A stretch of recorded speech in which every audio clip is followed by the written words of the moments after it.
Many of you know that I worked for 15 years as a pastoral counselor. I studied a lot, I trained a lot, I achieved the rank of fellow member of the Association of Pastoral Counselors. And I've seen therapy do wonderful things for people. But I've also seen the limitations of therapy. One of the things that I was trained in was helping people to come to insights about the history of their feelings and their behavior, their family patterns. You have an insight about what happens and why that was to be celebrated. And yet I started noticing, mostly in the therapy I was doing myself, that you have an insight, but that doesn't necessarily mean things change, which was mystifying. And then I started noticing it in other people too. It's like, yeah, we understand why you're doing this, how everything that led up to this, but you're still doing this. So I was intrigued when I saw this Morita psychotherapy, which is based on Zen Buddhism. Japanese doctor, psychiatrist, who was working, he was the head of a department in the large Tokyo Medical Center. And what he said was, there is a limit to the progress that can be made through insight. And I thought, amen, brother. Why haven't I read this anywhere else? I'm sure everybody else knew it but me. But I felt like it was a validation of my experience. And that Western psychotherapy that I learned leaned heavily on insight and leaned heavily on the idea that there were unconscious forces that were pushing you this way and that way, and that when you bring the unconscious contents to the light, then you are more able to live with them instead of having them push your life around. And medication. We did a lot of reliance on medication, and I have seen medication do wonderful things too. So I'm sure it's not an either look at your history or do it the Zen way. And the Zen way is, and I'm sure it's both that helps, but Morita said it's not only insight, it's not only changing your thinking that changes reality. Because insight gave way to cognitive therapy, where you change the way you think, and then that changes your life. It works too, to a certain extent. One of the most discouraging, and I'm sorry for all the mental health providers in the audience, I know you read this study too. It just, when they were doing a study of the best kinds of therapy, what works the best, the study concluded they all work about the same. But it mostly depends on the relationship between the therapist and the client, and who the therapist is and who the client is. And that also makes sense given my experience. So all of this is working together. You change the way you have insights into why things are the way they are, then you change the way you think. But what Dr. Morita said was, really, you don't have to bother with why things are the way they are. Quit asking why. Even though it's interesting, and your own self is an endlessly fascinating study, et cetera, et cetera. He said, pulling yourself together can be a demanding and difficult task. And he felt that re-education was the key, where you learn to relate to your feelings as bearers of information and as something to be enjoyed. If you have good, positive feelings, hooray. Just enjoy those and dwell in their richness and color and delight. And if you have other feelings that some people might call negative, then just notice them and notice the information they're carrying. For example, you feel in a rage. So you go, I'm feeling a rage. This is information. Someone has crossed a boundary, or I'm feeling put upon in some way, or I'm looking at injustice being done, And then what Morita would say is you take the information and then you let the rest of the feelings pass like clouds over the sun. This is how the Dalai Lama talks about feelings too. They're just like clouds over the sun. Let them go. The whole Western psychotherapy talks about don't let your feelings get bottled up because bottled up feelings are bad. Morita says there's no such thing as bottling up. You're not a bottle. Your feelings are just feelings. Just let them go and use them as information and enjoy them if you can. Change begins with action. So, again, it's very Buddhist, which is so irritating to me because the most profound thing that the Buddhists say, in my view, which is, of course, the only one I've got, is you do what you do. And by correlation, you don't do what you don't do. So, people come up to me and they go, oh, you're a writer. I'm a writer too. I know I've got a novel in me. I just want to write. How do you do it? And you go, well, you put your bottom in the chair and you write. Yeah, but how, but when, but how? The way to write is to write. I'm sorry, it's not better than that. And if you don't write, then you're not writing.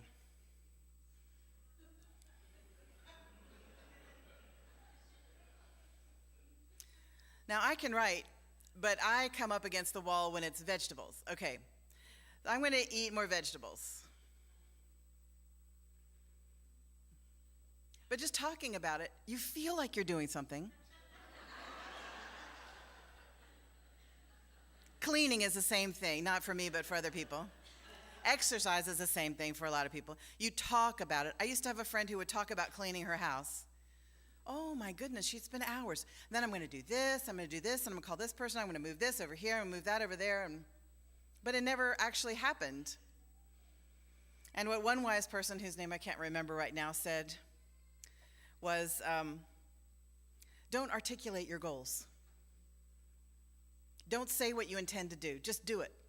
Because saying what you intend to do releases those same chemicals that doing it releases, and so you feel like you've done it.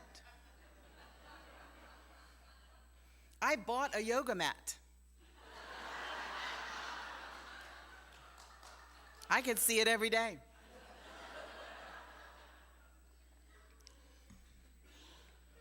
I'm still not lean and flexible. Apparently, I have to do something else with it. I don't know. So in Morita psychotherapy, he calls it conscious living therapy. Insight about the origin of feelings doesn't always change the feelings.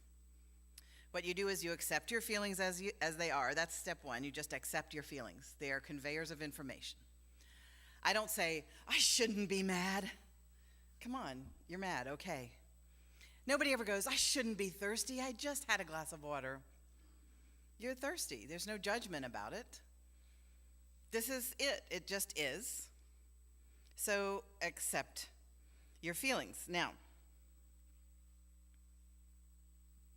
he says this is building character, like building a house. And building character is what we're about here. Practicing. Spiritual practice is about becoming the person you're called to be. It's about becoming a person who can love and be loved. It's about becoming a person who can thank and be thanked. It's about becoming a person who can live well enough, love well enough, work well enough. So we're building character here, and he says building character means you accept your feelings as they are. Number 2, know your purpose. Okay, that stopped me in my tracks. Know your purpose. That's hard. I mean, I know my purpose because I got it in a dream when I was 13 years old. That doesn't happen to everybody. So, in fact, I had this long conversation with one of my friends who's a poet. We sat down and she just said, I just wonder what my purpose in life is. I just wonder why I'm here. And you know how sometimes you say something and you don't know where it came from, but it came through you, and then you go, wow, where did that come from? I said to her, Laura, your purpose is none of your business. I said, your purpose might be something that happens on the side while you're writing your poetry or being a journalist and whatever you're doing in your life. You're being a good mom, a good wife, you're being a good person. Who knows what your purpose is? I think the important thing is to know that you have one, or to take the leap of faith and say, I've got a purpose. I'm not just like an amoeba running around under a microscope. I'm here for some kind of reason, and perhaps it's going to happen in some time or some way, and I might never know what it was. It might be just to, mess up somebody's timing so their kid doesn't run out in front of a bus today, or I don't know. I just think sometimes thinking about your purpose is a way of delaying actually living your life. But I'm not here, he's not here for me to fight with, so he says, accept your feelings, know your purpose, and 3, do what needs doing. Do what needs doing. So in this system, you don't ignore your feelings, you enjoy them, and you get the information from them. And you do what needs doing as a way of having life skill and as a way of building character. One of the things that I have read over and over again is that one way of building character is to do what you said you would do. And I think that's really important. And I think that's included here in doing what needs doing. If you say you're going to do something, it's important to do it. And when you don't do it, like we all don't, sometimes, then you feel terrible and you feel guilty toward that person that you promised that you would do something for. And when you feel guilty, it makes you mad at that person, doesn't it? So you try to avoid them because you've done them a wrong.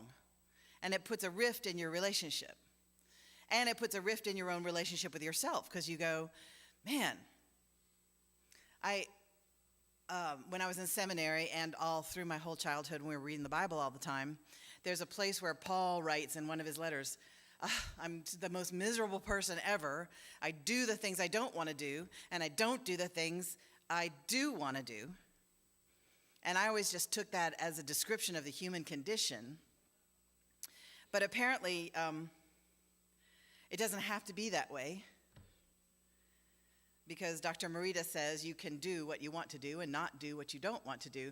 But I think that's a lot harder than it sounds. And I'm also not sure about ignoring the unconscious.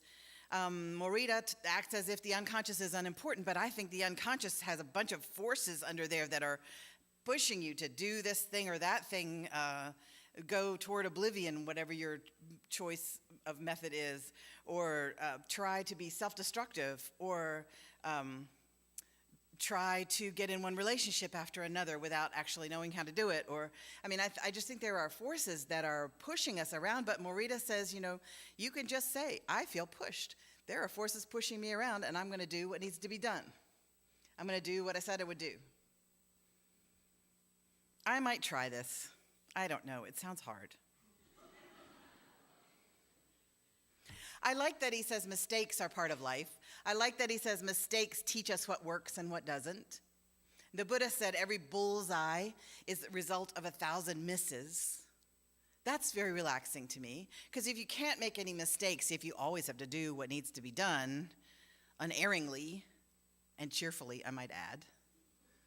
Although he didn't add that. I just added that myself because that's the family I come from, and I heard all the time, if you can't do it cheerfully, don't do it at all. I'm like, fine.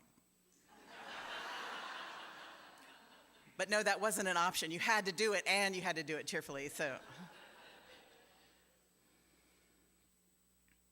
So he said, you have to be brave enough to make mistakes and accept that those are part of life. And the beautiful song that was sung here is a perfect Morita song, because it's like you can't hold the storm back.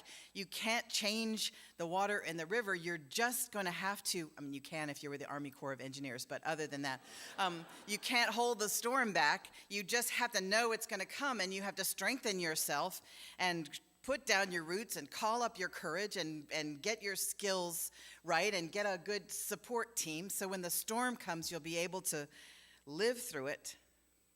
You can trust reality to bring you things to practice on, he says.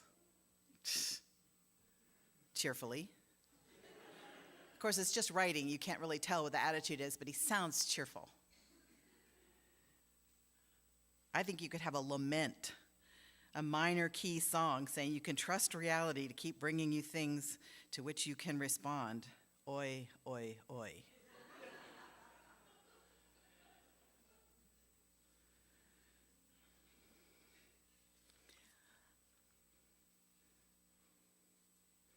And when you are skillful, he says, you become the means by which reality gets things accomplished.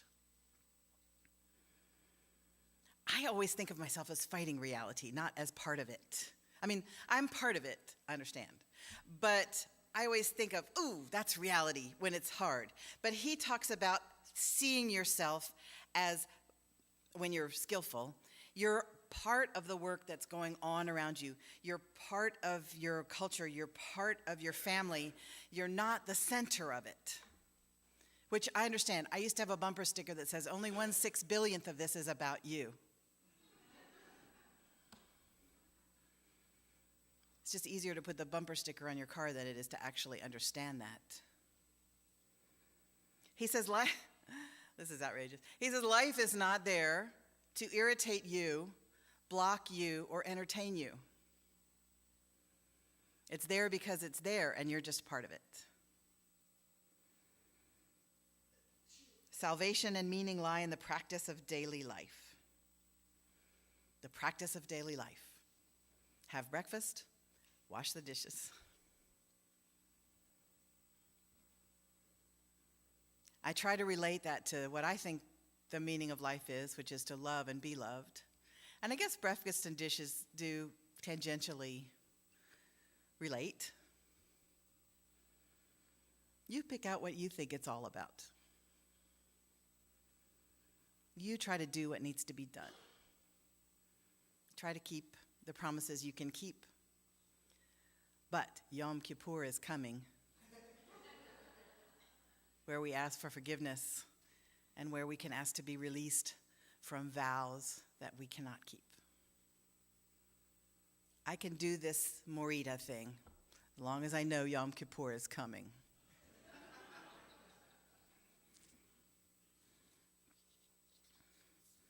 Let me know how it goes.